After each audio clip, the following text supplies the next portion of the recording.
Les temps forts de la Révolution.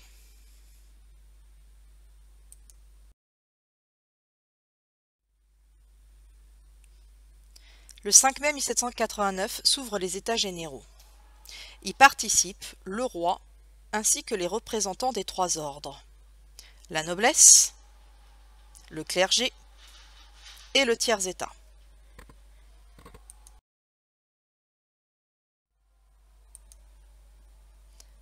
(1) 1789-1791. La révolution antinobiliaire. A. L'été 1789. Louis XVI refuse au tiers-état le vote par tête plutôt que par ordre, ce qui compromet les chances de celui-ci d'obtenir satisfaction. Les députés quittent donc la salle des États généraux et se proclament Assemblée nationale dans la salle du Jeu de Paume. Le 20 juin 1789, ils décident de ne se séparer qu'une fois une constitution écrite. C'est la fin de la monarchie absolue.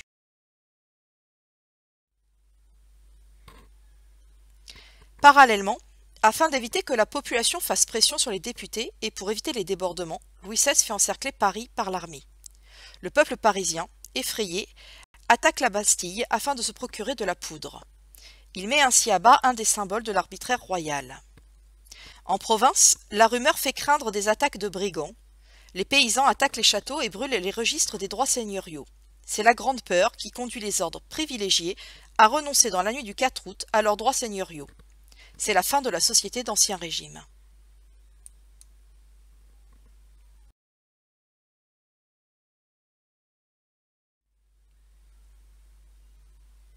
Le 26 août 1789, les députés votent la Déclaration des droits de l'homme et du citoyen, qui jette les bases de la nouvelle société française et officialise la fin de l'absolutisme et de l'Ancien Régime.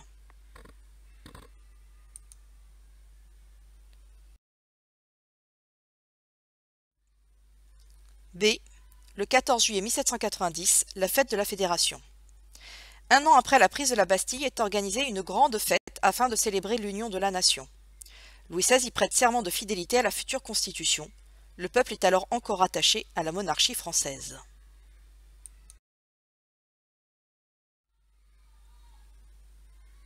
C. La Constitution de 1791. La monarchie est maintenue, mais les pouvoirs du roi sont limités. C'est une monarchie constitutionnelle. Les citoyens actifs, c'est-à-dire ceux qui peuvent voter et être élus, sont les plus riches. C'est une démocratie censitaire. Les plus pauvres et les femmes sont donc exclus de la vie politique.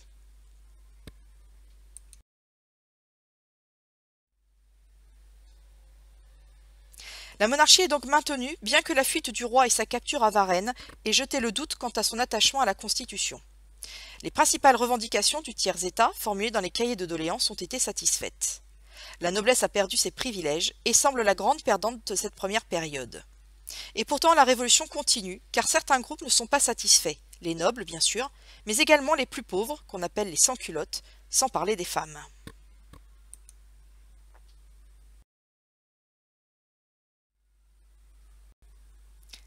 (2) 1792-1794, la révolution anti-monarchique. A.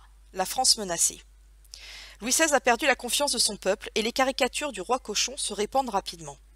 Les rois européens sont inquiets de voir la révolution se propager chez eux et forment une coalition. Le 20 avril 1792, la guerre est donc votée par l'Assemblée, qui espère ainsi diffuser les idées révolutionnaires. Louis XVI espère quant à lui que la défaite de la France lui permettra de récupérer les pouvoirs perdus.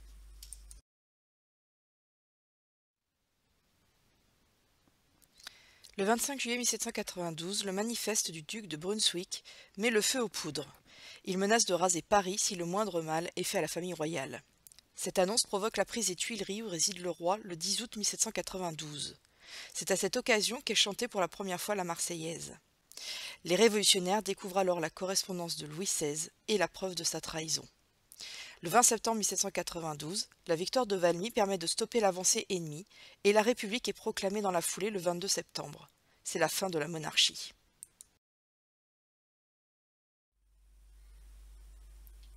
B. Le procès du roi et la nouvelle coalition.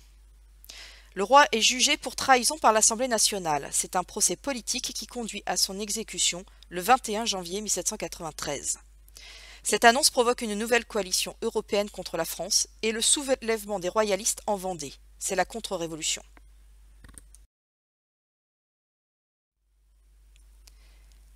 La République est donc menacée à la fois de l'extérieur et de l'intérieur. La situation conduit à la mise en place de mesures extraordinaires, c'est le début de la terreur.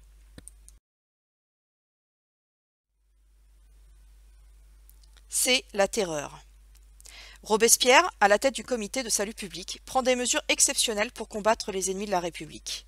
La loi des suspects et les tribunaux révolutionnaires sont ainsi mis en place et conduisent à l'exécution de milliers de personnes à travers la France sur simple dénonciation.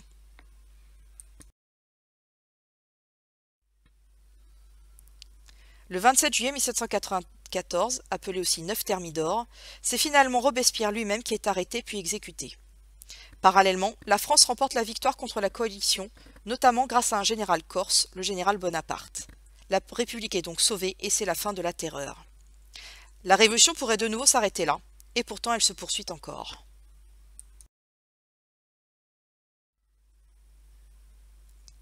« 1799-1815 » En finir avec la Révolution. A. Le 18 Brumaire. De 1794 à 1799, différents régimes se succèdent, mais sont incapables de mettre fin à la Révolution. Le dernier en date, le Directoire, fait donc appel à Bonaparte pour mener un coup d'État le 9 novembre 1799, également appelé le 18 Brumaire, afin de rédiger une nouvelle constitution. Le consulat est alors mis en place, dans lequel Bonaparte occupe le premier plan.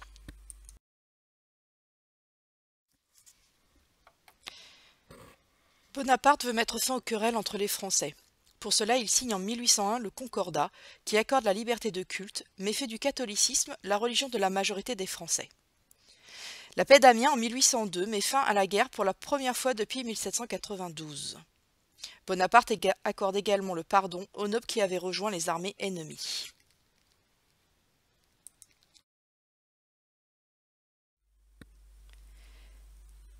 Par ailleurs, il met en place les masses de granit, les préfets, les lycées, le franc germinal, le code civil et la Légion d'honneur. L'ensemble de ces dispositions est destiné à stabiliser et moderniser l'État. Les acquis de 1789 sont affirmés et consolidés.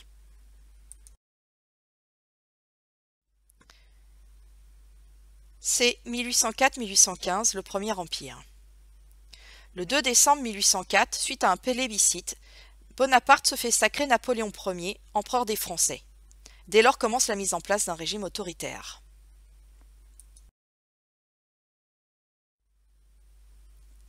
Le nouveau régime s'inspire beaucoup des caractéristiques de l'ancien régime et prend de nombreuses références dans l'Antiquité.